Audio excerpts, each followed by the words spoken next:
Right, so hey guys, welcome to another video where I'm going to teach you on how to fix memory dump error on Roblox. So it's a very simple fix and let's get straight into it. So here you're going to search for Windows Security. Okay, open that.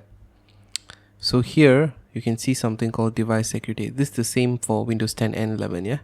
So you can go into Windows Device Security, and once you're here, go into core isolation details.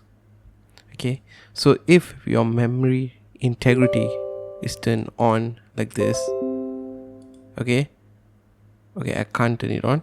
Okay, but if it's turned on for you, make sure it's turned off like this. Okay, make sure it's turned off. Once it's turned off, go ahead and restart. Okay, restart your computer and try to launch the game again, and it should fix the error temporarily.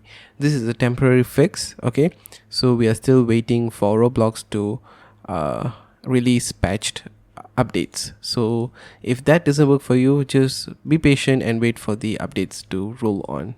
So yeah, that's all for me. Thanks for watching, folks.